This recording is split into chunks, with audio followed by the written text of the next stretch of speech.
against Capital, and the football team took Capital out back and showed them the back of the woodshed, 51-0.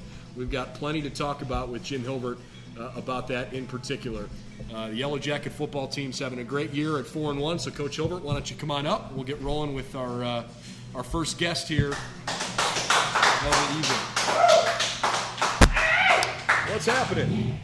Great to see you. Good to see you. Good to see you too. Thanks for joining us. By the way, our coverage tonight sponsored by BSN Sports and Nike, the official apparel and uniform provider for Yellow Jacket Athletics. Also by Cleveland Clinic Sports Medicine, proud medical provider for BW and for its student athletes. And by Dan Andrews and Olympic Forest Products, a global recycling company. They've been a longtime sponsor for Yellow Jacket Athletics. 51-0. 4-1 start of the season and some really competitive football. It's been fun to watch the Jackets out there so far. Why don't you give us maybe just a 10,000-foot view on how you think things have gone so far? Well, first of all, I can't believe we're halfway through the season, being 4-1.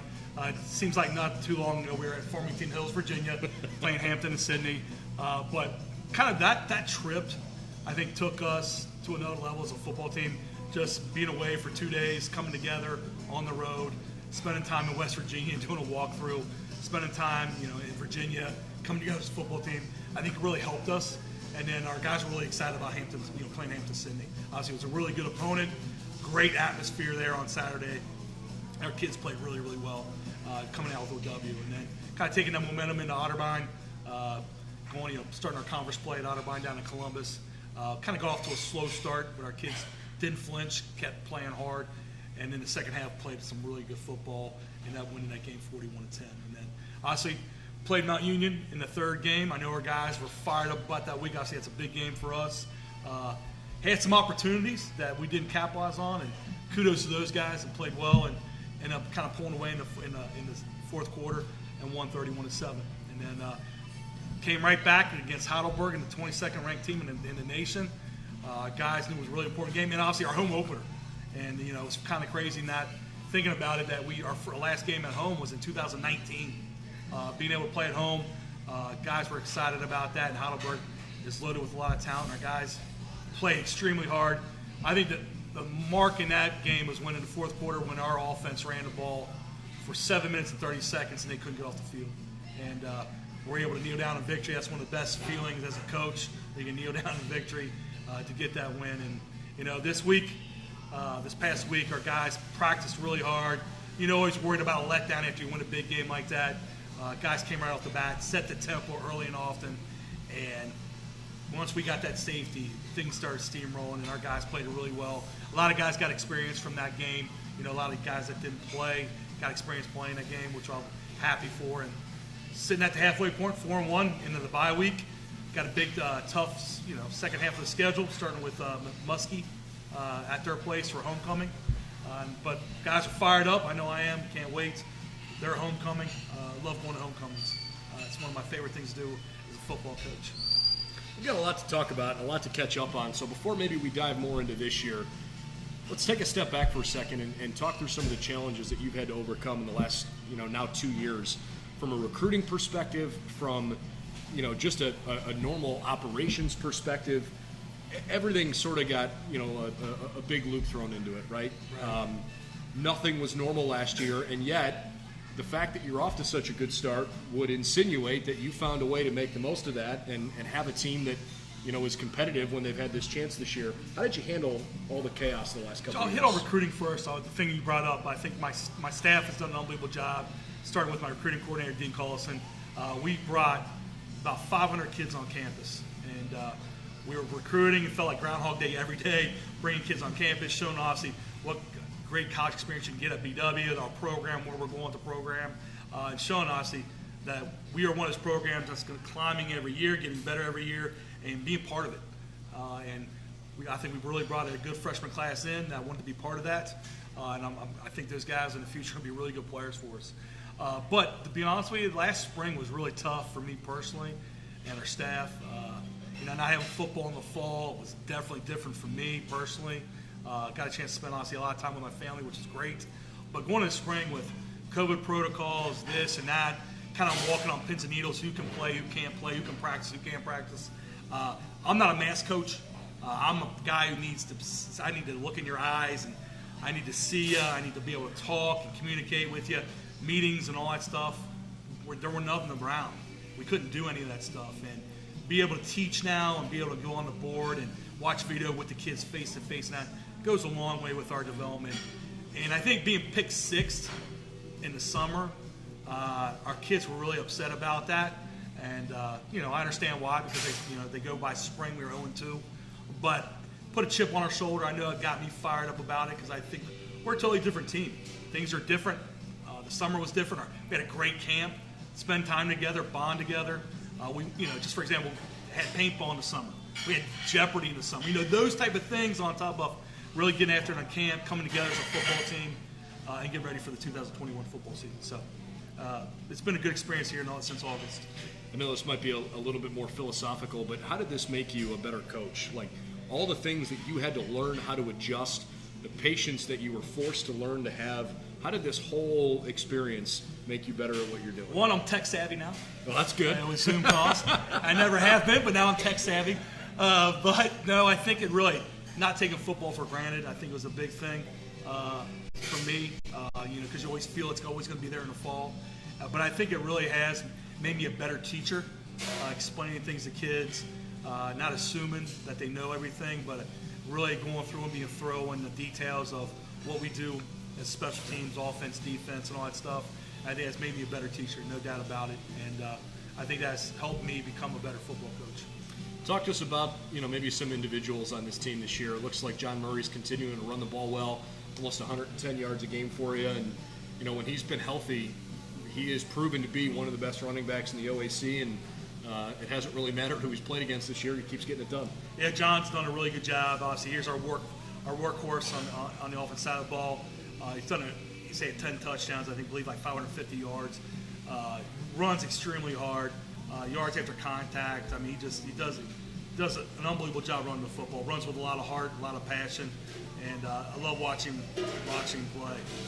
But also, it starts up front. Our offensive line and Coach Colton, those guys have done an unbelievable job with Pat Simon leading that crew, G-Von and Austin Stafford and those guys, George Newcomb.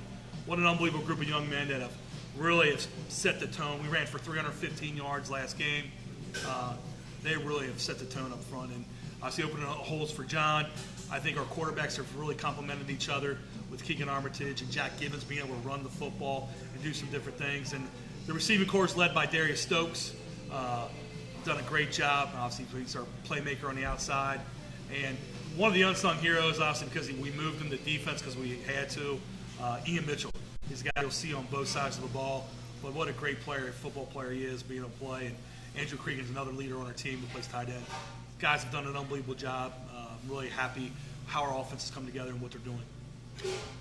Mount Union has essentially run this conference for a while, but I think a lot of times as a program, when you realize that you are right there with, a team that has cemented itself as one of the premier programs in Division III football, it's easy to get your team to buy into, hey, we're really close to taking that next step, to being a perennial playoff team.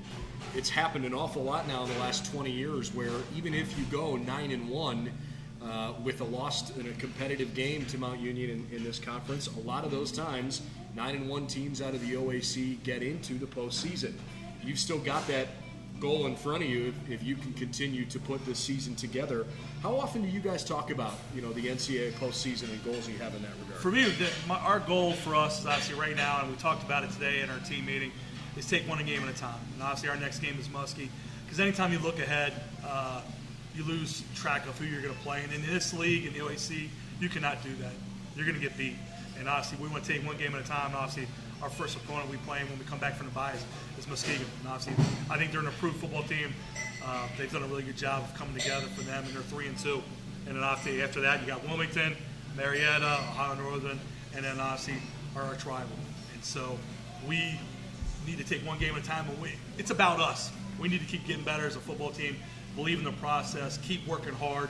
Our mantra this season is empty the tank. We want to empty everything we got every single day we have in practice, obviously the games, and our kids have really run with that. So I'm excited about obviously the opportunities we have in front of us, but our next opponent is Muskegon. the fact that you had 3 games in a row on the road to start the season is obviously odd, but it might work out well that it helps you with just all the other logistics that come into play with going on the road. You're worried about buses, you're worried about potentially hotels and food and all the things that go into traveling for games. The fact that you can simplify some of that when you're playing at home toward the end of the year here. Is that a factor for you? Is that something that helps you? It's funny you said that because when we went on the road the first 3 games, after we were done on that road trip and we obviously finished 2-1, we were like, hey, our next 5 out of 7 games are at home. And that's a huge advantage, I think, for us. I know obviously coming out of bye we have away, but then after that we have our next 3 out of 4 games at home. So keep feeding that to our guys. I think we play really well at home. I think Steve Thompson's done a great job of creating that atmosphere at BW where people want to be there, want to watch us play, the brand of football we play, and having that excitement. This past homecoming, God, what a great atmosphere. It was awesome, the energy that was going around campus, and to keep having that, people keep following us, filling that stadium, and obviously making it a true home field advantage. I think that's going to help us down the line. Coach Hilvert's energy and passion is pretty contagious. That's no secret, but you've been here now for a few years, right? This isn't like a new opportunity. You're trying to figure things out.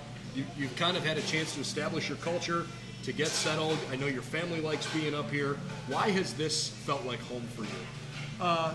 People like you, I'm going to be honest with you. Pat Dunleavy, the coaching staff that I work with every day, Jeff Miller. I mean, everybody you're dealing with at BW, just a great group of people, which I think it's been awesome for me. It's, for me, those type of people, my wife, my kids, feel like it's home too. I mean, they go to Medina, love going to school, playing football. My daughter's playing basketball. Just has been a really good fit for me personally. And I love the kids. I mean, I love coaching the kids. I love being around the kids. I tell them all the time, my favorite part of the day is being with you guys out on the field, running around, and I see creating a bunch of energy, getting juiced up and jacked up about practice. But it really is, and it's like you said before, it's been a great fit for me. I love being here. I really enjoy being here every day. I know Drew Aller's committed to Penn State. Oh, you're a Medina guy. He's a Medina guy. You're gonna get him to flip to come to Berea, you think? It's funny. We talked last time we were at his homecoming game, and we watched because I'm recruiting him a bunch of Medina kids, and we obviously bring him up. I was like, wouldn't it be? My wife goes, wouldn't it be something else to be able to have a guy like that on your team? But obviously, for our Medina, they're obviously doing it really, really well. But I think my kids obviously have fit there too in the school system and playing sports and stuff. Really being able to call it home, it's been awesome. Well, I don't want to get too deep into X's and O's and things for upcoming games, but any particular keys to the game that you kind of focus on here for this week? Yeah, for us, we're going to be able to focus on just the fundamentals of football, technique-wise and all that stuff. And then for us, we need to be able to run the football every week, not turn the ball over, not give up explosive plays, have explosive plays on offense, and defensively keep getting the balls back to our offense, playing physical football on both sides of the ball. And then the third phase with Coach Haynes, our special teams coordinator, has done a great job with the special teams. I think special teams, Nick Cuppage, he punted 4 balls inside the 10-yard line last week. Ian Mitchell being a great returner. Those things kind of go unnoticed because all that hidden yards that you don't talk about. And Coach Haynes has done a great job with our special teams. Well, I know the Jackets are on a bye this week, and looking forward to seeing how the second half of the season unfolds, and we'll certainly get you back here in future Mondays. But appreciate you spending a little time with us on Monday night, and congratulations on a great start. Best of luck here as you're moving forward this fall. Appreciate it. Thanks for having me on. It's jacked up to see you today. Jacked up to see you too. Jim Hilvert, head coach for the Yellow Jacket football team. Absolutely.